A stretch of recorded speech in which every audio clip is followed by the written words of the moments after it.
everyone, and welcome back to Cup of Three. My name is Ashley. I'm joined by my fiance and co-host Agu, as well as friend and co-host Mabel. Mabel, welcome back. Thank you. It's good to be back.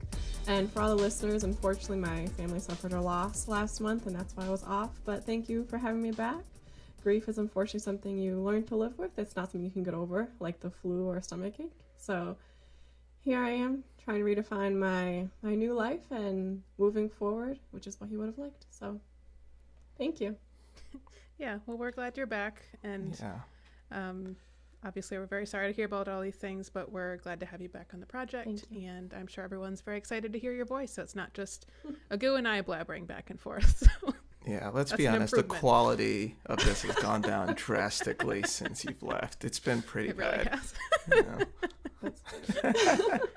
So you've been staying up to date on season 12 and seeing all these guys. I want to hear your thoughts on the what's happened so far, but I think we can just kind of go into this most recent episode, and I'm sure that stuff will come up. So I mean, this is what we've been doing the last few episodes because Chris and Paige, their whole story has kind of been like the number one thing that people are talking about. Yeah. This is like, if you scroll through the Reddit page for Married at First Sight, it's just literally all about Chris and Paige. Oh, so I think we'd be doing a disservice if we didn't just like start with that, because we had a lot happen this last episode. Oh my gosh, seriously. So we just watched episode 5 of season 12 of Married at First Sight. Last night was magic. These titles are just a lot. So this is when we... Yeah. All right. That's going to be a new podcast intro, by the way. It's a goose one. But just enough so that we don't get copyright infringement. Just a couple seconds. Mm-hmm. So we finally get the pregnancy storyline as part of the main episode content, where Chris finally admits to Paige, after telling literally everyone else, that he just learned, maybe quote unquote, that his ex-fiance is pregnant, and Paige is obviously pretty overwhelmed by this news, and that dominates really this entire episode. So I'll just open it up. What did you think? Chris is just a train wreck. Oh my gosh. Like, to the point that I feel bad. One thing after another, like, from being superficial in the beginning with his like criteria of what a woman is, and then, admitting that he wasn't even attracted to her but still had sex with her twice, and now his ex-fiance, which he slept with recently, is pregnant. I'm just like, when is this gonna end? To this point, I would hate to be in Chris's shoes, knowing that the rest of the world is being exposed to all this, and just like, it's kind of like that bomb waiting to go off, and it's like, oh, I know it's coming, everyone's gonna hate it, it's gonna be so much drama my way, and I feel bad for him at this point. But at the same time, I'm like, what are you doing, dude? What is this? He's constantly got his foot in his own mouth. It's just... Yeah. I felt it was kind of interesting how, when he was going to actually tell Paige about this news, he felt like that had to be in private. Like, it seems like all of production knew about this thing, and they were trying to convince him for a while that it was a good idea for him to tell Paige. Obviously, she knew something was wrong, because he was like, I received some devastating news, but don't worry about it. Like, please stop asking me. Like, what? And I don't want to say it's devastating. Like, right. I want to say. But then he has to, like, take her into the bathroom and run all the faucets to tell her this news, as if, like, the only thing that you're hiding is, like, her reaction to that. Yeah. Well, maybe that's what he was trying to do. That's what was protect her reaction. Because, like, imagine having, like, I think he knows this is an awful situation, but then putting her in a situation where she has to react to hearing this on camera, I think in his head, that was his way of trying to protect her so that she could have the moment to process it first before being on camera. But that's me giving him the benefit of the doubt. He also then did say, oh, okay, we can just not talk about it. And then she's like, well, I want to know. He's like, well, I'm okay with you not knowing. So like he's all over the place, and it's hard. I'm trying, but maybe that's what. Yeah, okay. I guess I could maybe see that. It just felt that was very confusing to me because I'm like, now you're suddenly going to respect her privacy when all of this has happened so far. Mm-hmm. Yeah. I mean, big news is probably better to know in private. So like, whether it's for her own good or for his own good, it's probably okay that he told her privately, and he did absolutely everything he could. He turned the shower on, he turned the sink on. I'm like, dude, you're supposed to toilet at this point. Like, he was making sure that no one heard them on the mic. And whatever reason, you know, for her reason, for his reason, whatever. Okay, you know, yes, in private, let her know. But then you're on reality TV in a marriage. We're gonna know. Like, she has already a very strong network from what we've learned of support system from friends to family. That's not gonna stay a secret for very long. And it was also better, I think, for her own sake to be like, I'm still gonna decide like how to handle it. You know, I understand you don't want me to go blabbing my mouth to everybody, but like, I still can't compromise who I am and how I need to cope with, you know, with news, right, just because it makes, you know, you uncomfortable that I talk to other people who are close to me about this news. It's right, just like, I was glad for her that she still, you know, went to Brianna and talked, and for her own sake was able to voice how she felt outside of the conversation with them. I kept thinking about how like one day this child of the ex-fiance and Chris is gonna be old enough to know that like their parents were on this show, and I wonder, watching all of this, how they would feel. Yeah, do you think unfortunate? Do you think the child would know like before though? Because it'd be one thing to like have the child's parent tell them, hey, or there's like the mom saying your dad was on the show, or the dad saying like, you know, this is what happened. Like, it's one thing to be told and then be like, hey, do you want to go watch it? Or like surprise, come across it one day and be like, this is what happened. I feel like they would probably know that like their dad was involved somehow in this show, but I guess I think about like from their perspective how they're talking about this situation, that they're like, oh, my dad said it was devastating news to learn that I existed. Like, that's maybe I'm just going too meta with this, like 18 years down the road kind of a thing, but like that, I just kept thinking about that of like, this is a person. Therapy is real. There's a lot of oopsie babies. Like, this was my dad talking about me as a baby. And the therapist is like, oh. So this is where your trauma comes from. Good to know. Started early.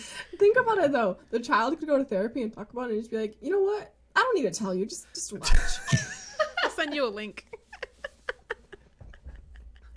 By then, they're like on a season like 38 or something of Married at First Sight, and it's like, all right, so season like 12. Like Chris is like come back and is like on his second marriage at that point on the show. Oh gosh, we're just painting a very gruesome future for Chris.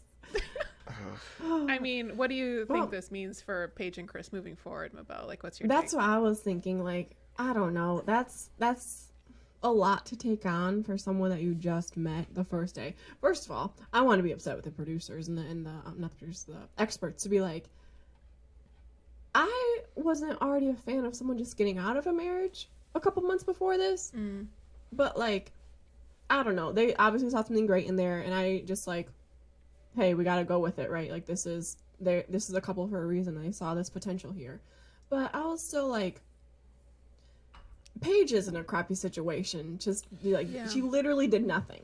She literally showed up and she got all of this. This could have been anyone in her shoes. I just don't think that it's very healthy for them going forward. Yeah. And the only reason I say that is there are marriages where another child is born either during the marriage, just before the marriage, you know, when they were dating, etc. There are marriages like that. But first, seeing how Chris is handling it very poorly, didn't even want to tell her, first of all. Already saying things like, I'm not the physical attraction wasn't there. Like, this is not the only thing that's going wrong in their relationship. It's just adding to everything else that's going wrong. And if I were Paige, I'd be like, This is Yeah. Yeah, for sure. On Operation to try to cape for the experts here, as experts slash, I call them judges, but they're experts, apologists. Uh, like I get, like on paper, I get why they paired them, right? Like Chris is a like he's an entrepreneurial person. Paige is literally if she's not a CPA, she's an accountant. Like she does the numbers. He wants to get into investment property. She already has one and is doing that very well. Like she is, like I get why they paired them. And from the scenes that we did see, like they asked him, "Hey, you want to make sure this is over?" And he was like, "Yeah, yeah, yeah. I haven't talked to her in a while." Which, like, I could have told you that's not true. Like that's not. You got one no person's one, side of the story. Yeah, like really, yeah. like it's like, a person, a friend, his friend is going through a divorce, and like it's on and off. Like that's how this thing works. Like no one is like, oh, I'm completely done with this person. Well, there are some people, but most of the time it's like, oh, I can't stand you. Maybe we can make it work. Oh, I can't stand you. Maybe I can make you work. Like I could totally see him being intimate with his ex-fiance recently. Like of course he was willing to be engaged to her in like 2 weeks. And also I think his idea of fidelity is contingent on if they can meet his physical needs, because it seems like he has a high sex drive, which again, that's fine, but that's something you have to discuss if you're in a monogamous relationship. But the way he talked about that before was he used the word like I had to have some friendships like kind of on the side, as well as, you know, and that's like one of the things that kind of led to the demise of the relationship.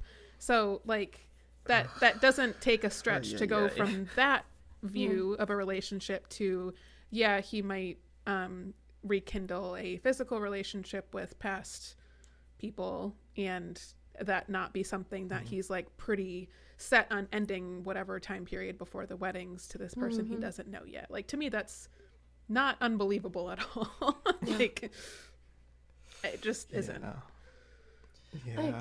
I don't know, they just met. They met at the altar, so Paige literally couldn't have any say in this situation up until now.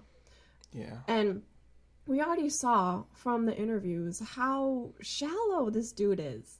Like you just mentioned it from the, you know, the physicality of what she looks like, of how she presents herself, because he never really cared about how like they are in a relationship. It's more about how she makes him look. And it's just like, there are so many red flags with this dude. It's very frustrating to see that he made it this far, that he is on this show, and now he is ruining the experience of this girl on here, and they're just all trying to find love. Yeah, and she seems so earnest, and so like she's like, the fact that she's even at this point still trying to make it work is amazing to me. Like the first conversation she had with her father-in-law was centered around sex. Like there are so many red flags. Like I don't think we've ever seen such a train wreck so quickly on this show. Like every single part of it has been a train wreck. Like the first conversation, he was asking her about contraceptive, like just like talking like that, and then afterwards being like, "Oh, I don't like to talk about sex." What? That's interesting double standard there, bud. I know, that's all your family does, apparently. Seriously, like his dad couldn't stop talking about how sexy he thought she was. Like, it's so creepy and just so uncomfortable to watch. Like, were you just like this the whole time watching that? Yeah, the whole time. And I will say though, I'm glad that she talked about it with her parents-in-law, because her in-laws, because you know, flip back to what was that, season 8, I think, with Kate and Luke.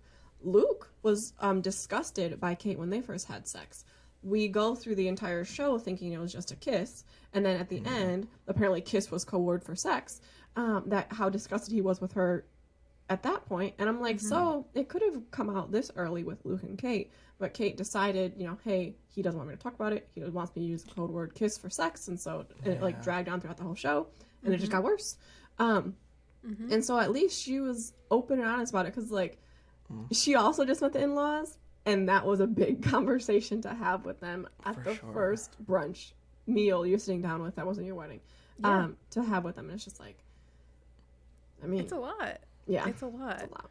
I think to me this just keeps telling me that Chris's view of relationships is a little bit misguided. It's very, everything centers around him and his needs, and there's been very few times that I've seen him have the instinct to wonder about like what she's thinking or feeling, and that's really only come up with this new revelation, where I think it was when he was talking to Vincent and he was like, I just want to know what Paige is thinking right now.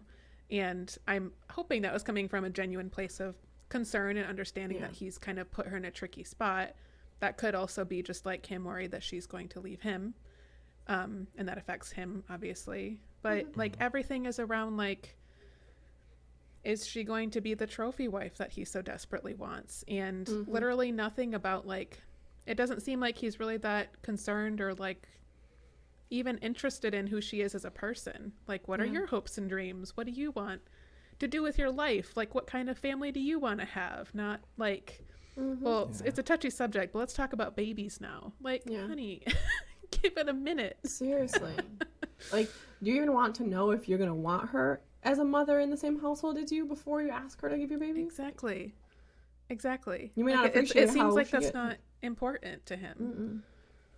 Also, I did not like the line of, like, I get why he was saying this, but when he was like, it's God, then my wife, and that's over my kid, over, like, I don't, like, when you start trying to measure the two, I don't like that. I don't like that conversation at all. Like, this is your responsibility. This is your child, and it's on you to make sure that child is raised and set up, and that's not a joke. And for him to like, and I get he was in damage control mode, so I get that, and I'm sure if we talk to him now, hopefully he doesn't feel the same, he wouldn't say the same thing. But that, it's just something that I don't like, just when people try to do the whole, oh no, it's you versus my baby. It's like, no, it's not. That's not how this works out. Like, you can care about both deeply, but this is not, and like the very like traditional African point of view of that is like, no, like the baby is over even your life, like that's how that is viewed. So to like see people view it from the other way, it's just, it always gets, it's just very, I don't know, triggering for me a little bit. The one part of that conversation that was a little a red flag for me was when he was saying the politically correct answer of like, now I'm married to you and I have to, focus on you. When she asked him, would you want to get back with her? Like, have you, and he said he thought about it. But I was like, but you didn't answer whether or not you still have feelings for her and you still want to get back with her. You just said what you're supposed to do, which, I mean, sure, what you're supposed to do, but like, give it 5 years. That doesn't matter. How happy are you and where do you want to be? Like, What do you guys think about, what do you think Chris should do? Like, what do you think his responsibility is to do in this situation? I know that's a big question. And it's hard to know, for me, just real quick, it's hard to me to know without having the context of what the relationship with the ex-fiance was like. But just curious what you think about this. I mean, he honestly has to focus on damage control and everyone but himself right now. This whole time he's been very self-centered and focused on what he wants and who he wants, that kind of thing. And I don't like this, the way that some people sometimes think about like debts and owing in a relationship. I don't like to think about it that way. But he does have a lot of ground to cover to make up for even, wanting to keep, her around right now. I think if he were a little more communicative right now with both, current wife and ex-fiance, that could maybe help. Like maybe he could focus on right now. Just Mm-hmm. this time, like you do have to be open and honest. No more of this. Hey, don't tell the rest of the family. Hey, like I don't want to tell you this big news. All that stuff. Like Mm-hmm. you have to be fully open, transparent, communicative Mm-hmm. to maybe find some way to Mm-hmm. salvage this relationship, Mm-hmm. this marriage. Yeah. It's, I don't know. That's such a great question. Like, I think it's really, like, he's messed up so much that it's, like, I've kind of, so to answer your question, what he should do, I think that he should call it off with Paige. I mean, like, literally the day before you were having panic attacks because you were with someone that you didn't find attractive. Like, this is hours beforehand. And now you're saying that she's the only thing that matters to you. Like, this feels like I'm, this feels like damage control. Like, he knows that this is a really bad situation. He feels guilty, and he should. But at this point, you're not going to be happy with Paige. You find, you know, everyone has their own list of priorities. I think for him, being attracted to the person and them Mm-hmm. looking a certain way is very important to him. You know, that's not my, I think that's kind of shallow, but hey, whatever works for you works for you. And like you said, like Mabel, like you said, 5 years from now, like if he was to try to make it work with Paige, he's just going to be miserable because she's not, if she doesn't look like what you want her to look like now, like how is that going to change? So I think he needs to call it off, and if possible, try to make it work with the fiance. Like they have a child now. I think, like, yes, just because you have a child with someone doesn't mean that you have to make it work, but all the stuff you were saying before about your child is your legacy and da da da, like your clone, like if that's how you feel, now you have one, you want to do everything you can for that child to be established and healthy and blah blah blah blah. And I don't think that involves Paige. So I think that's what he should do. I think now that he's in this situation, though, he's going to be embarrassed and he's going to try to make it work. Where, ironically, I think if this child situation didn't happen, he probably would have called it off earlier. But now there's like this obligation, like you said, like that owing thing. I think he feels it, and he's going to try to make her break this off. Oh. And that's unfair. That is very unfair. So that's my concern. We've talked about that with past couples, haven't we? Mm-hmm. This is familiar. Who was it that we were talking about with this idea that, like, I'm going to make you break up with me? Oh, it's Luke and Kate. Luke and Kate all the And way. Mindy and Zach. And definitely Mindy and Zach. Yeah. Where he kind of, like, wouldn't call it off, but he did everything wrong so that she would. Yeah. That's interesting. Good point. Yeah. Like the only, I don't know if this probably like isn't a thing like right now in the show, but like if they could do some sort of annulment and like backtrack a little bit and just get back to dating, because clearly this is not what she signed up for. Not at all. Not at all. It feels massively unfair to her. And obviously she has a say in this too, if she wants to stay or go. And for now, it sounds like she's going to see what happens.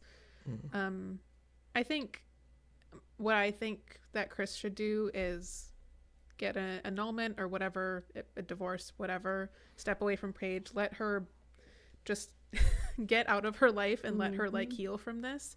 Yeah. And I don't necessarily think he should like get back with the ex or anything like that. I think he should just readjust and understand that like you guys are saying, like raising this kid and making sure that they have what they need and are supported is the most important thing. Like whether this was intentional or not, like you have a kiddo in the world now and it's your responsibility to make sure that they're all right. And yeah, without knowing like how his relationship was with the ex, I don't necessarily believe that like they have to get back together to raise the kid. I think co-parenting as like two people who are living their full lives, you know, can totally work. But yeah, I really wanted I wanted a moment of Paige just being like, no, F you, goodbye.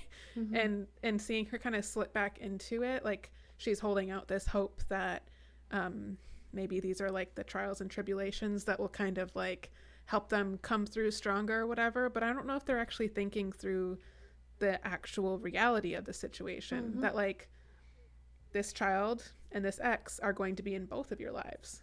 How is that going to work? Are you going to watch the kids sometimes? Are you also going to be a mom? Are you like, what's that going to be? She did say that she was like a stepmom in her last relationship, and she was like totally okay with that. But she clearly wants to make this work, is willing to make it work, and just like step back into it. But like, I don't know if we've seen enough from Chris. Like, how committed, besides feeling like you're supposed to, are you to this marriage with Paige? I mean, it doesn't even feel like his mind or heart is in it. He's just like, I signed up for this. I don't even like her. I don't even feel attracted to her. So after Chris tells Paige this news, they kind of split up for a little while to both process all the stuff that's happening. So Chris hangs out with Vincent to talk through everything with him. Paige goes and talks to Brianna for a while, which I felt was helpful for both of them. How did you do? I guess, how do you feel about how those conversations went? I feel like it was a good reality check of the situation, because they're both going to be a little biased when they are thinking about what to do, next steps. But like, Brianna gave her a really good reality check. That's messed up. That's not how you're supposed to, you know, like, this is the first day you met. This is not what's supposed to be happening. And Vincent asked some good questions to be like, you got to really think about this in a real light now, you know. This isn't just a little bit of a mistake. This is a big deal. And I think it was a good support system too. I mean, Brianna very much like showed her emotion, but Vincent was like very cool about it. He like didn't seem like he was targeting or kind of like showing judgment, at least to Chris when he was talking about him, helping him just think through it. And so I think it was nice to see that they could both have that conversation with other people. Yeah.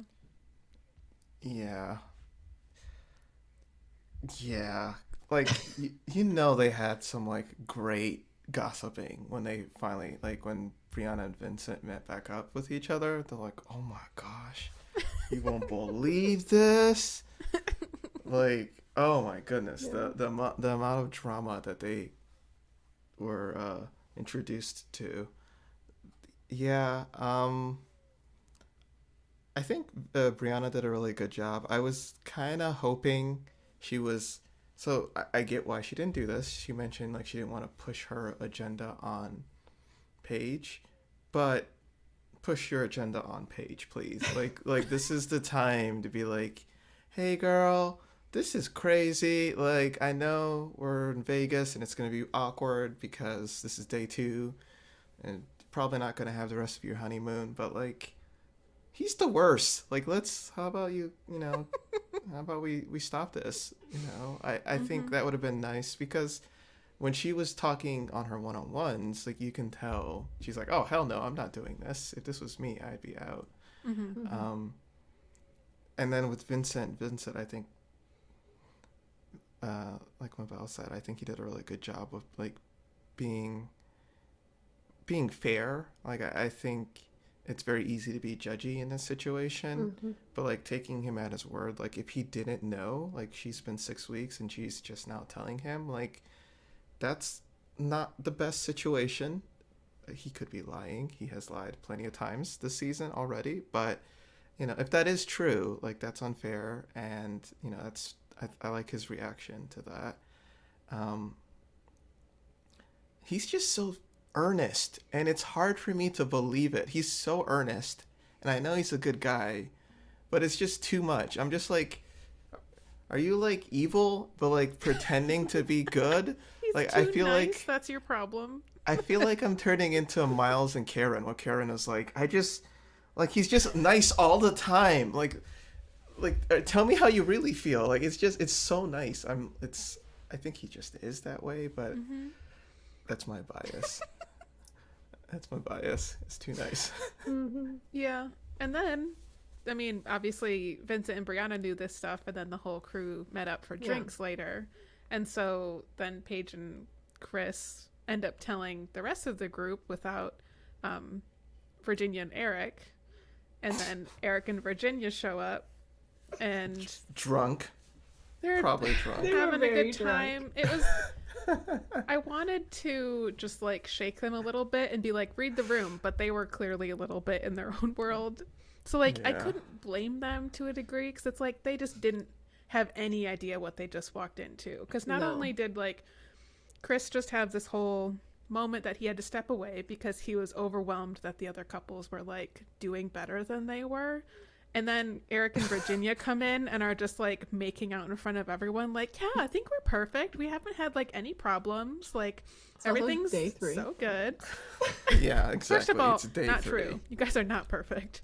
Right. But so like they're touching on that, and then they're like, oh, you guys don't know what just happened, and they clue them in. And what was Virginia's first question? Is the baby yours? It's ridiculous.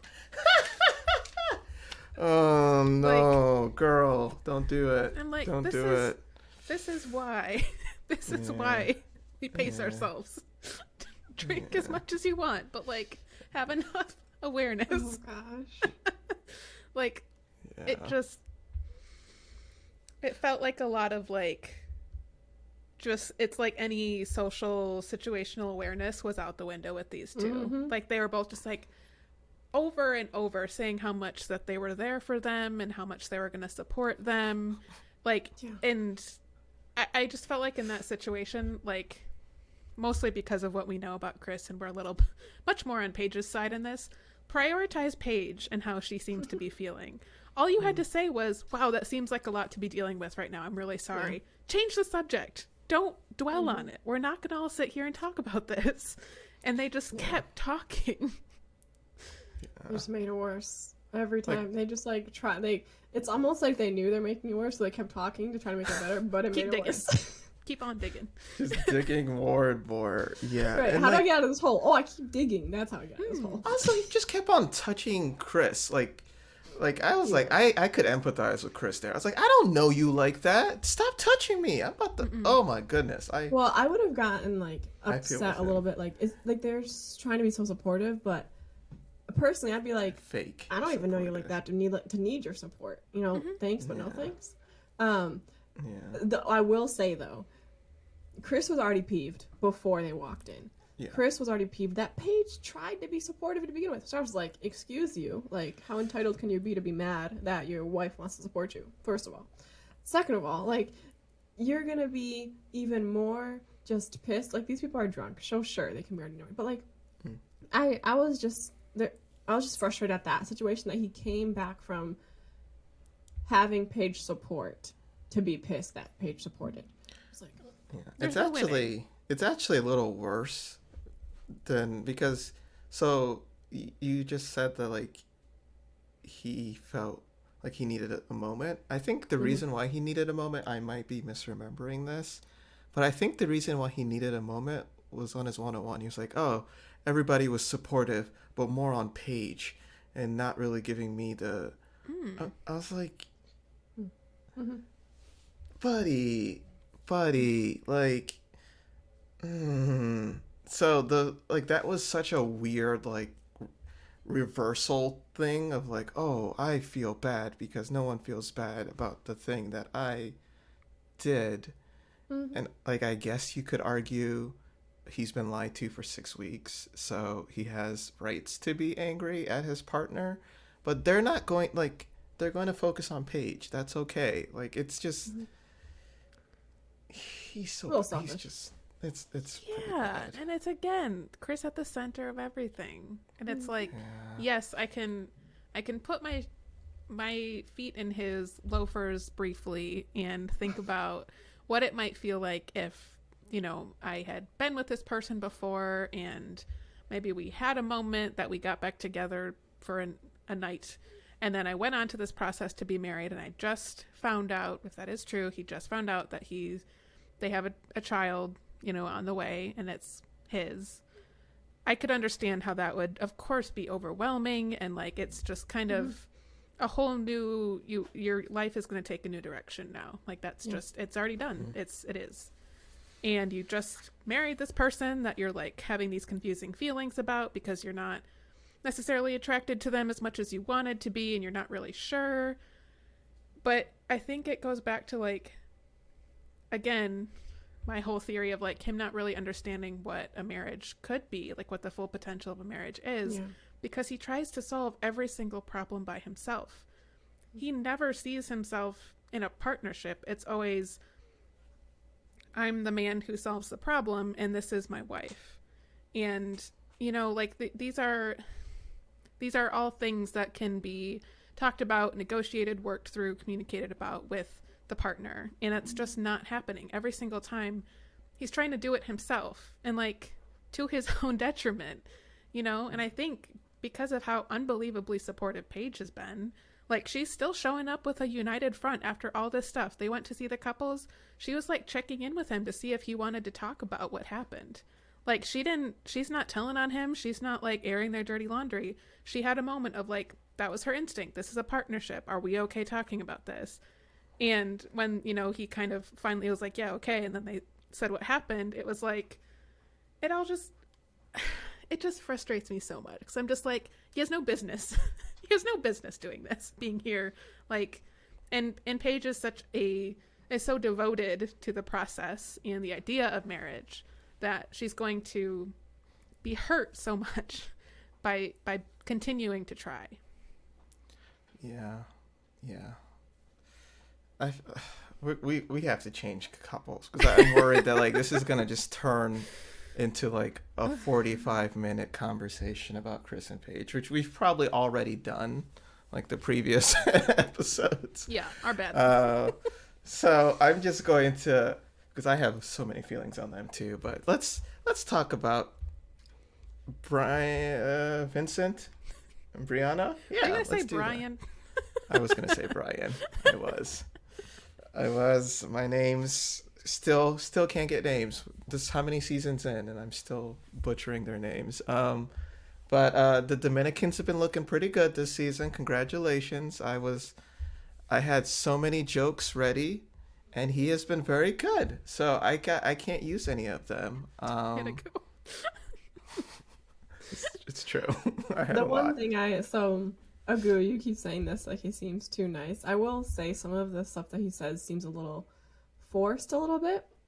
It's almost like he's trying to make sure to say the right thing, or just like not like, it just seems like it's a lot of thinking to make sure he's, you know, filtered that he's coming out, which kind of takes away some of the authenticity. I kind of just like wish he, you know, what if he says something and messes up?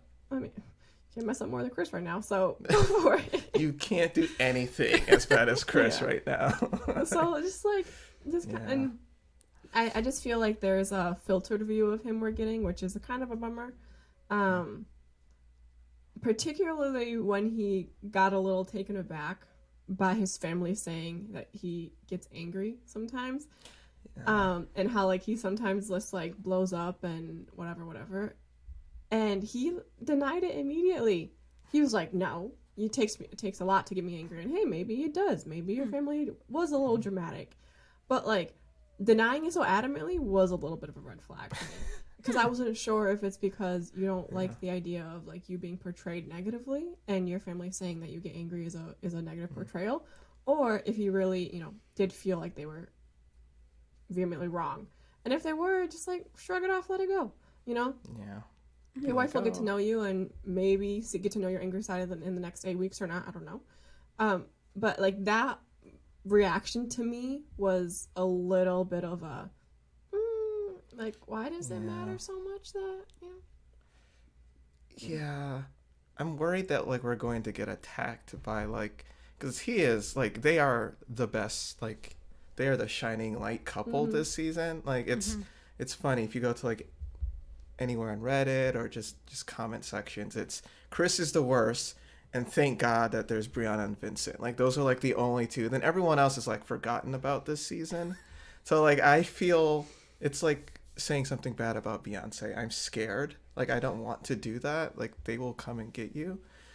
But So in the beginning, I thought, I thought he was just like Luke and Kate did this, where like I could tell that Luke was like choosing his words on camera. Like it was very obvious that he, unlike Chris, isn't smart enough to like filter himself.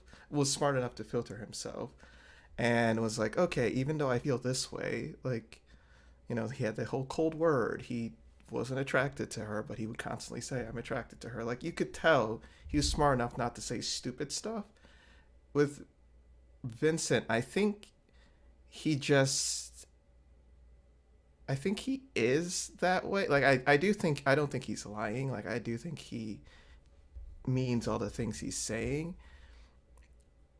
But I think you got to mix in some humor or something, because like even when she was like telling them like, oh, we were intimate, he's like, you know, I didn't want to pressure anything, I didn't want to push, and you know, it was really special and it was magical to me. It's like, yeah, like we know, like, when no one thinks that you were like pushing and pressuring her to have sex with you. Like, it's clear that you guys like each other. Like, and I don't know, that might just be he's new on camera and he's trying to, you know, Or all maybe that stuff. he understands how their story can be told in different ways, and maybe he's trying to preemptively make sure that he's filtering that. Because I get that feeling too, where like when the scenes with Brianna and Vincent, it's like a little recap of like what happened, like when they're laying in bed and talking about how his grandma's okay, so they're not gonna go back to Atlanta, and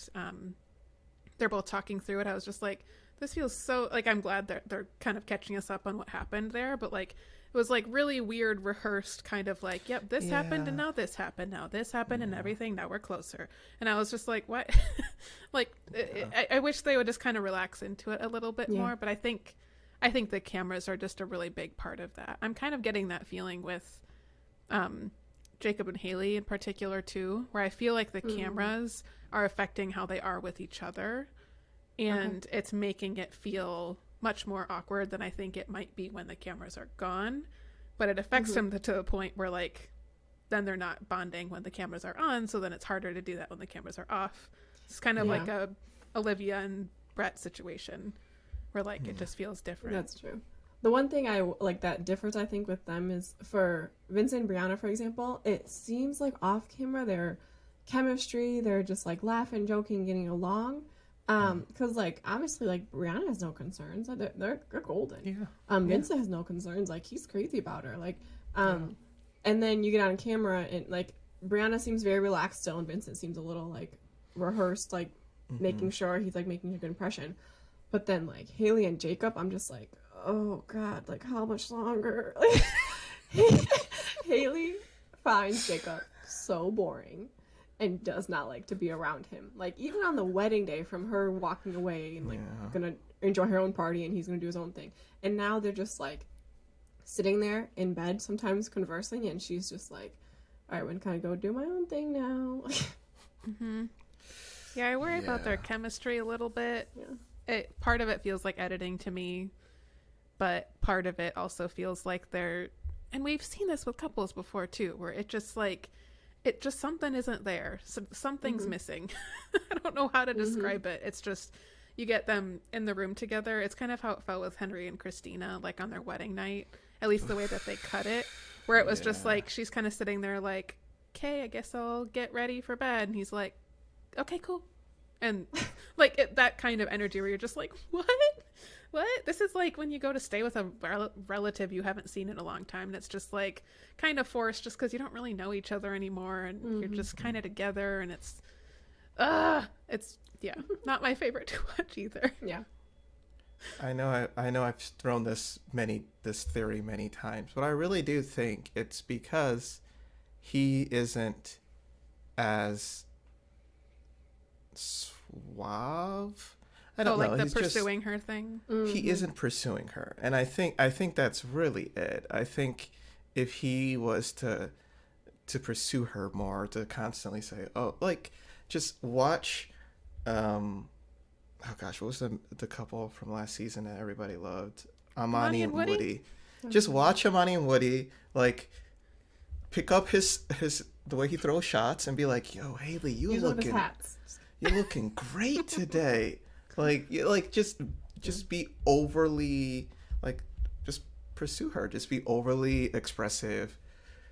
I think that's what is needed, and he is a little bit more like if she gives him a question, he will answer the question and then stop. Like you gotta be a little bit more take more initiative. Yes. Like, and he just gives you the impression of like just being an analytical dude. Like, you know, yeah. I'm gonna do what I gotta do. I'm gonna, you know, say what I gotta say. I'm just worrying about myself, getting through. And she seems to want someone who's a little more charismatic, and because she doesn't feel that, like you're saying, like suaveness from him, she's just like, she maybe not be saying it, but I don't think she's very interested. Oh, I'm getting like, she hasn't said it, but like looking at her through the like it feels like she's yelling, "Save me! This man is weird. He has so much 80s stuff." Yeah.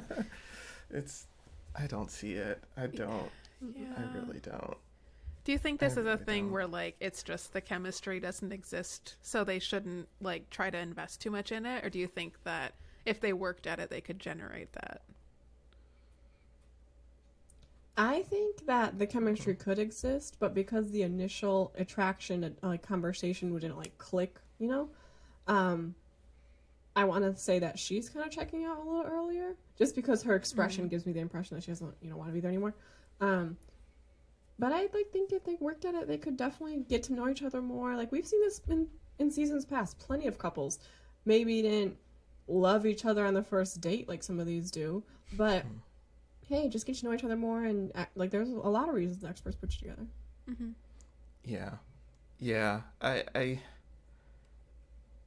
Yes, I think I'm with you. I think they could make it work. Part of it is just because they're in a season with Chris and Paige, we don't really see them that much. Like it's like Chris and Paige is taking up all the oxygen in the room. So I think it's partly that, but I think it's either, and she's trying. Like I feel like previous seasons I'm like, oh, this person isn't trying. Like I can see her trying to initiate conversations, and he's just not that type. Like it feels like you said, he's very analytical. Like I think I find him super funny, and like I'd want to be friends with him. Like he is really, really funny.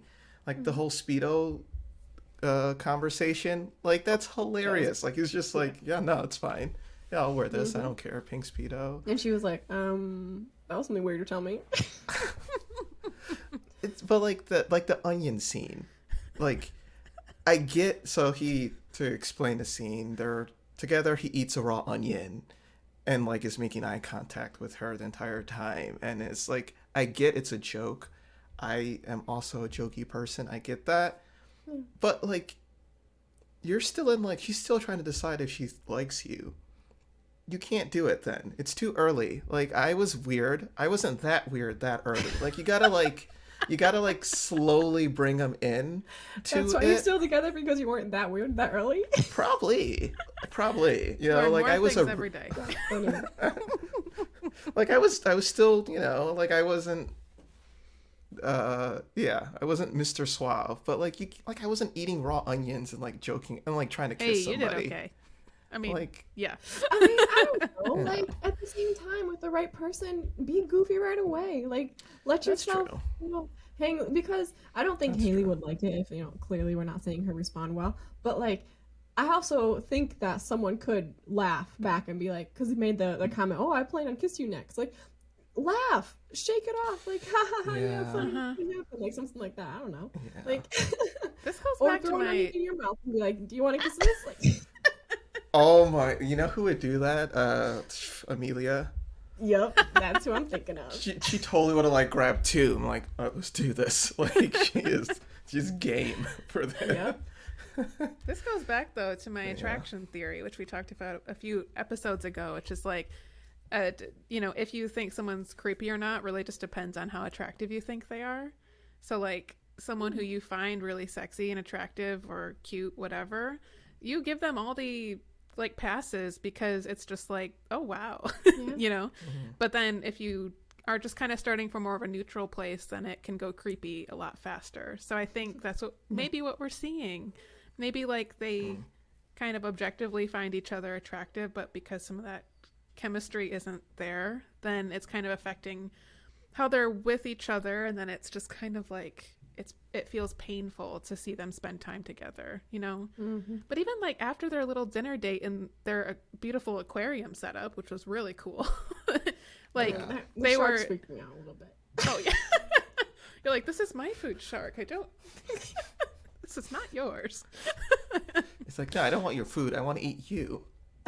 That's what I want to eat. Oh, that's why the shark's staring at me. Oh, I'm dinner. The shark friend's not food. Oh, great movie. Great movie. But they were like kind of cuddled up just looking at the fish for a little while, and like they had a little kiss.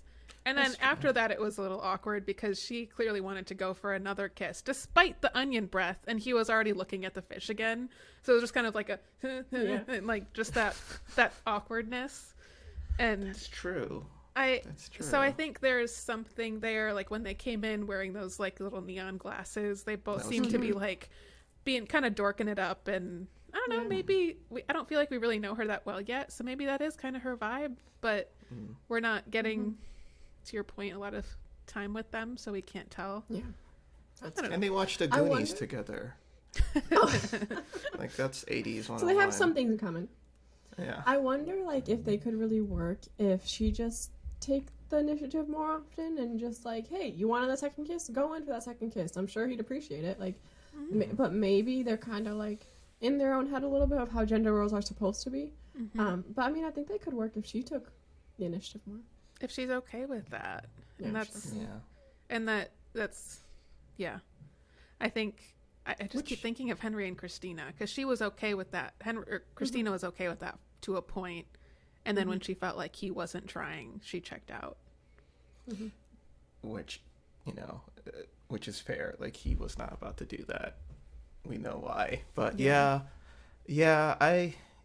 make a good point though. Like my instinct is like they're not going to stay together, but you're right. Like there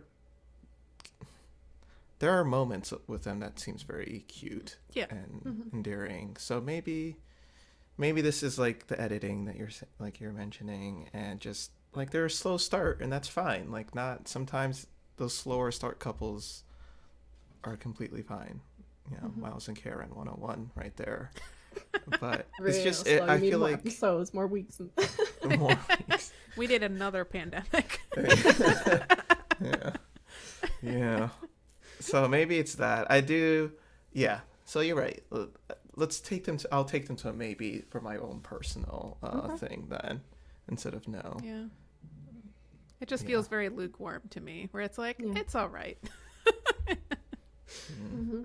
But, you could also think of it as like, it's not enough of a no, Like, yes. It's like let's continue to see where this works. Yes. But I think there's definitely enough to work with there. Yeah. I think they just both have to acknowledge that they have to put in the effort. They can't just wait for the other person. Yeah. Yeah. This kind of feels like if you've been dating someone and like their first date was like, I think this will work, then like you'll try a second date to like make sure. And then like this feels like the second date where she's like, do I hate you? I think like, I don't hate you. Yeah. Damn it. Okay, I'll keep trying. She like looks at her ring and is like, okay. Fine. It's fine. I guess we can do a third one. I guess. Yeah. But I also like, I kind of get the feeling from him, like you were talking about the 80s thing, like there's some part of him that he wants to hold back as well. And it's just like, hey, own it. You love the 80s. You're a little dorky. Go with it. Like, lean into it. And I kind of get the impression that he just, like, maybe because of society, I don't know, like, doesn't want to lean into it. Yeah. Yeah. Maybe. Yeah, I think he's just a nerd and ashamed of it. And there's no need to be. Like, we already know you're a nerd. It's fine. Yeah. You can be yourself. Yeah. Like, you're doing fine in life right now. Keep on nerding on. You're doing great. Yeah. And, like, if this doesn't work out and you end up, one or both of you say no on decision day, like, there's going to be some 80s loving lady who will find you. You'll find her. Like, there's other there's many people in the world. Like his whole thing about this is his last chance to, you know, marry before he's 40. It's just like, that's just not true. You can get married anytime. Right. Also, you don't have to get married. You don't have to. Yeah. That's okay too. There are a lot of paths in life. Yeah. He could be a George Clooney out here until his 50s, you know? Just as suave. Just as cool. Not as cool as Champagne Vinny, though. Oh. Best nickname ever. Best nickname. Like with got the shirt open, got the Jesus piece, got the hat. He was not playing with them. He wasn't playing with them, flexing hard. I like that moment so much. That's funny. So we haven't really talked about Ryan and Clara yet. Yeah. The only big things I had for them this episode was they talked a little bit about kids and like if they would want to raise them in a church or not. And it kind of seems like there's a little bit of a difference there between how they would like to raise their kids. So, it sounds like Ryan would like to raise the kids in the church and like whatever branch of Christianity it seems like he's a part of would want them to kind of learn those values, be very integrated into the church community. Sounds like Clara used to be in more of a religious community and has kind of left that and would want, her big thing is like giving the kids kind of the choice to opt into that and kind of also know that there's other religions and different paths out there as well. So how did you guys feel about their conversation? Any red flags coming from that? So this takes me back to, I'm forgetting now, the brunette, didn't like her hair, blonde. Amber and Dave. Thank you. Yeah, Amber and Dave. Like this takes me back to Amber and Dave because religion, like what you identify with, what you want your kids to be raised as, that can be one of those checks the box conversation. And so the first thing I thought of was, which one of you like didn't fully communicate this to the experts? I don't know. Like, was it Ryan saying like, I'm okay with any religion, kind of like Dave was, but then really not being okay with it? Or was it Clara being like, yeah, I want to raise my kids, or I am religious, but really not? Like, it just gives me the impression like this could have been avoided. Because it seems to be like one of those straight to the point kind of answers that you could get out of somebody. Especially like to an expert talking about pairing you with somebody for marriage. So I kind of got that impression. I was just like, we could have avoided this. So, but like, do you think that like they won't stay together because of it? Oh no, I don't. I really like them together actually. So they seem to be like the couple that just has fun together, likes to be active, likes to be up, like not necessarily like, which hey, everybody wants to sleep in it when they want to. Like they don't seem like that kind of couple. Like they seem like the kind of couple that just like, let's take advantage of all the activity that is to be there, from taking a picture with a dolphin and like that kind of stuff. Like I think that they just are the couple that just like takes it in stride a little bit. Especially Ryan seems the kind of person to take things in stride. So I mean, for the time being, I would just really like their chemistry together. Oh yeah, totally. I'm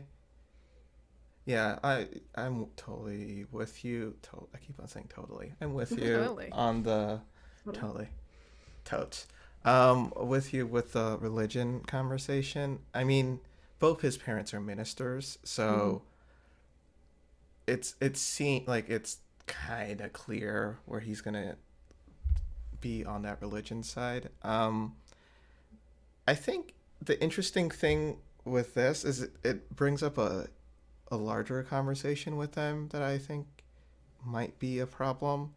Is she seems a lot more, so she's a lot more carefree, like, you know, self-declared messy, and likes to experiment and do different things, where he is also very, like, it sounds like he's a big festival, concert, traveler type person, and they have that in common, but he seems to be a lot more regimented, or just a little bit more, and I think the fear is people who are like that, or people who are very much like that, kind of view people who aren't as not being mature, and it feels like she's giving off those vibes a little bit, which I'm a little concerned with, and I think that could be a problem. So I don't think the religion and stuff like that at this point is, because this is so far ahead. Like when they do have kids, who know, like that could change. But if he feels that she isn't mature, or that she is like still figuring her life out, I think that could be a problem, because he doesn't strike me as a person who is looking for that. He seems to be a little bit more, he's ready for the next phase of his life. And so that's the thing that I'm a little worried with. Similar to like all the other couples, we don't really see, like when we do see them, they're talking about Chris and Paige, because this is the Chris and Paige season. But that's the thing, like that's the thing I find a little concerning. It's just they're so different in that. But what do you think, Ashley? I think it's something that they're going to definitely have to work through. I don't necessarily think that it's mutually exclusive, or like you could raise kids in a church environment, have them be part of that community, and also have them be well educated and aware of all the other religions in the world, and understand that those aren't bad or wrong, that they're just different and other people believe those things. And it's not, and kind of raise it not as like the us versus them of like we believe the right thing and everyone else is wrong, but kind of round that out a little bit more of like, these are all of the different paths people take spiritually. This is the one that we take. This is why. These are what the other ones mean. I also think there could be a balance that could be struck between Ryan and Clara as parents, where if this is something that's really important to Ryan, especially if I'm assuming they would be going to the church that his family, you know, they're ministers of and everything, like being a part of that community would be huge. That's really important. So that could be something that either Clara goes to and doesn't necessarily have to like convert or be like identify with that religion at all, but see it more as the community aspect of it. Or this is something maybe that the kids do with dad, and it's still talked about at home, and it's something that's really anything's on the table, we can always talk about it, and it's not like mom versus dad. It's just, this is how we are. We're kind of a blended family in that way. That could be fine too, but everybody has to be, it's an ongoing conversation, especially as you're teaching young kids about all of these different ideas. And it sounds like Claire's biggest thing is the us versus them thing of like, you know, she kind of got burned maybe by that playing out in the environment that she was in, which makes her not want to really return to it, which I can understand. And so I just think that there's totally ways to be creative around this thing, but it has to be about like meeting in the middle a little bit, and not feeling like one person is right and the other is wrong. Like the black and white thinking there really has to dissolve into like, where can we meet to like kind of get what we're looking for, and raise really cool kids who have a really great perspective on the world. So I think, I mean, that's what I would tell them, but I'm curious how that's going to shake out with them. Yeah. And like they could just be having more conversations like you were saying. So whether or not they go to church, like as long as the kids still know that they have the choice, which is kind of easier said than done. Yeah. But like, you know, or it could be like hey, you know, both of the parents' background, you know, how they feel about religion, where they stand on their personal religion. And it could just be, you know, encouraging them by visiting churches, and you know, not always, I don't know, not maybe committing to one if they don't want to, or kind of thing. Like there can be some lead by examples in there too. I don't know. Yeah. And I think considering the other couples in this season, the experts did a good job of like, they feel like a couple that would be dating each other. Like they have a lot that they find in common, a lot that they, you know, like when they talked about Vegas, they're like, oh, I go there every other week. And he's like, oh, I just was there like 2 days ago. Like they, like 2 days ago. And like, I know I've said, before our wedding. I was drunk. I had a good time.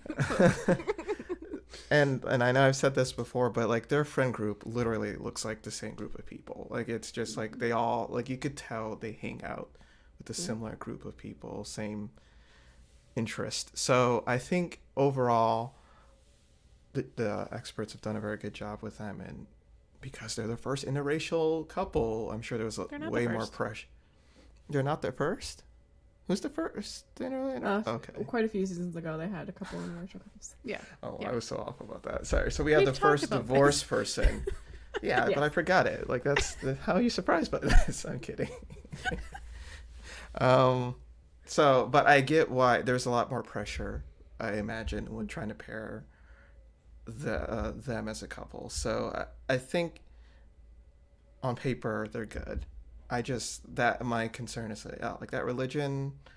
Yes, like I know personally, I don't want to go into how I feel, but if I was with someone who was on the other side of that, I would have an issue with that, I think. So, but that's not that. We don't know how Ryan feels about that. So he also seems pretty chill. He does seem like someone who like isn't going to get angry easily, but that doesn't mean that he doesn't feel a way about it. Like he, if he did feel some way, like he seems like I will note this and I will return to this later type of person. Yeah. So he was like, let's see, at 5:00 I have a block for thinking time. I will work through this then and come back to you with any thoughts. Right. I don't know if it's editing, but he did seem to give a little bit of a side eye with the suitcase, like volcano that was her stuff in her room. I think that was editing. That made it look like he was giving a side eye, but I thought it was kind of funny. That was funny.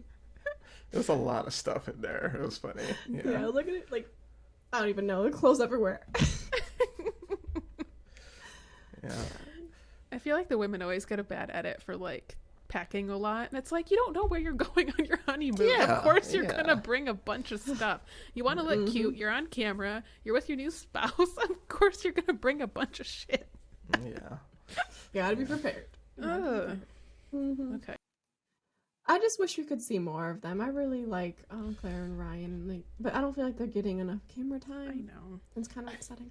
I feel like we didn't really talk about Virginia and Eric enough. Yeah, we kind of just brushed over them, didn't we?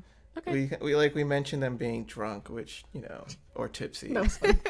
That that seems to be that seems to be her go-to.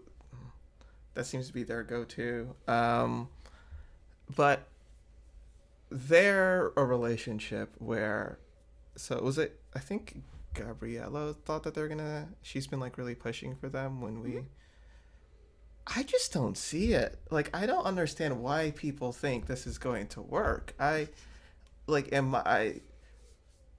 know what I'm missing here, but just the age difference just feels like a really big age difference with them. And the like friends conversation was kind of weird, and I wasn't a fan of that wording of. Like, I wasn't a fan of that. Like, he's like, oh, they could be gay. It's like, what? So you're like going to go through all her friends and be like, no, you're straight. Sorry, you're out. You're on, what are you, like, gay, straight? Oh, you're both. You might stay. I'll let you stay. Like, that's weird. I don't know. I didn't like that. And there's been a few different times where I think it feels like he has this impression that he has to like raise her almost, or like get her ready for the real world. It feels like, I don't know, maybe I'm reading into things, but I just there's like a like, oh well, you don't understand yet type of feeling that I don't like there. And I don't blame him. She, like, every scene we see her, she's drinking or having a good time, but hey, she's in Vegas and she's on her honeymoon, so like, live your life. I'm not judging, but just off. I think they both kind of feed into it. So she talks about it too. She talks about like how much younger she is and she's still in the party phase and everything, and he kind of does repeat himself saying like, at this stage I'm at in life, which could be taken like a little bit of like I'm ahead of you kind of thing. But it could just be, you know, two different lifestyles, because even someone who's her age just may not be a fan of partying like that.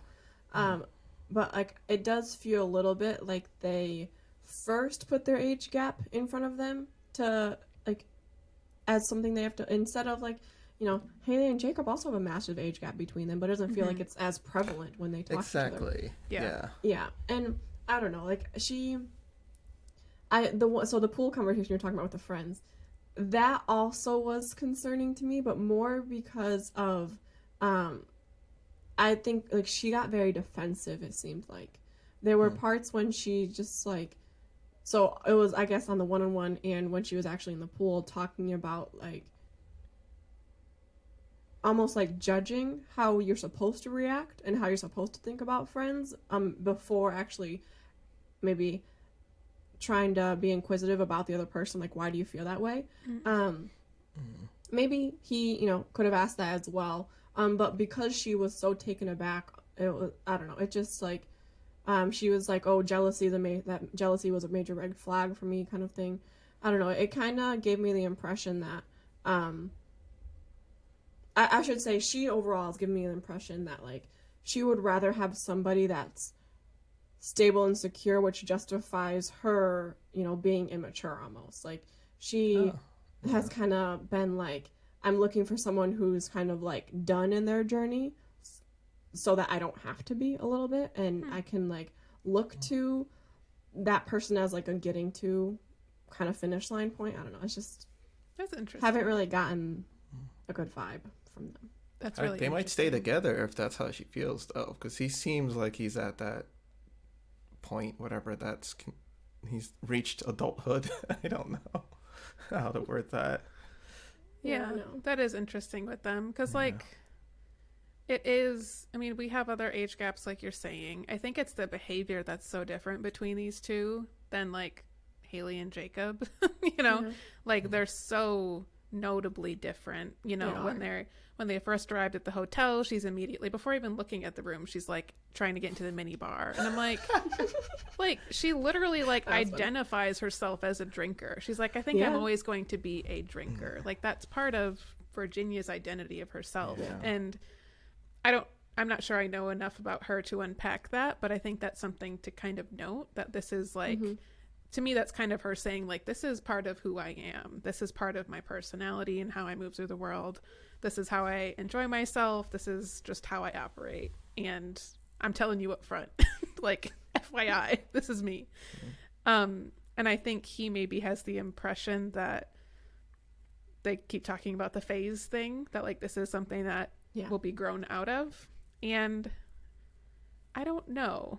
It feels it does sometimes feel like there's a bit of a escapism in her behavior that like kind of prevents her from having these really solid conversations and getting into stuff. And like it's all a weird balance, because yes, they're on their honeymoons and like it's good that they're having fun and being really flirty and light and all this stuff, but some of her interviews, when we saw her before the wedding, when she was just talking through all of these different things, obviously she was sober during those conversations, and it's a very different Virginia. It's very like, no, this is what I want, this is why, like very this other level of her that we're not really, I don't know if she's really shown Eric yet. And so all he's seeing is like fun times, party Virginia, who's going to be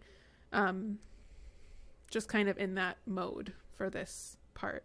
And my suspicion is this just is kind of a, I don't know if this is okay for me to say, but it feels like a coping mechanism thing for her, of like, this is how I feel okay when I'm uncomfortable. And I think that too. Like, this is a really uncomfortable situation. For sure. Right? For sure. So, but like it feels a little bit like she just wants anything to take the uncomfortableness out of it for just in some way. Like it's just too much to be sitting with this new person and like kind of trying to figure it out.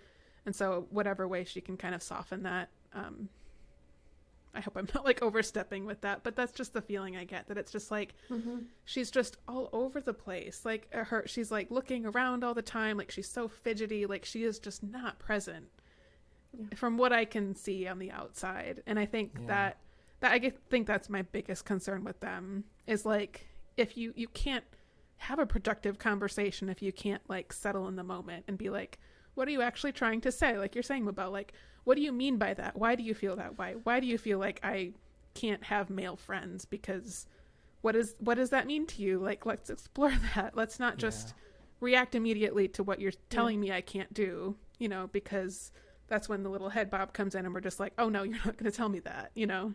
So just, I don't know. Yeah.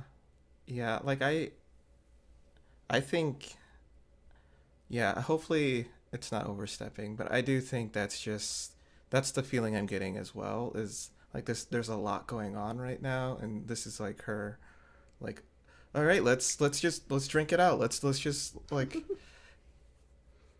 I don't think from what I've, like I said, when you see her on one-on-ones, I get why they picked her. Like she seems like a very smart, well-rounded person. I think it's just, you're with a person for the first time you've never met. That's weird and awkward. You're being filmed basically all day. That's weird and awkward. Like, I think it's causing this. And my fear is that he's going to think, oh no, she's like this all the time. Mm-hmm. And it's, like you said, it's a coping thing. And if she was like that all the time, I don't even think like that's something you have to grow out of or anything. Like there are people who are like that in their 40s and 50s. Like that's fine. You know, like if you're a person who likes to go out to different festivals and stuff like that and different concerts, why not? Like I just think if she was that type of person, he isn't what you're looking for. Like he's not going to be going to these festivals with you. He's not going to be going to, and that's fine. Like you can have two people who feel differently about that, but he doesn't strike me as the type of person who would be okay with it. So it's like, because he doesn't trust her being around men, straight men. Yeah, like it feels like he'd be like, oh, what were you doing in Coachella? I can even see her not trusting him as a pilot being gone for a few days in a row, because like that was a pretty prevalent issue that she talked about before she was even married. She was like, she has trust issues with people, and it didn't really seem like something she wanted to talk and like it didn't seem like she wanted to be very open about it and like unfold it and unpack it right there with the experts. And I don't know if you'll unpack it with Eric, we'll see.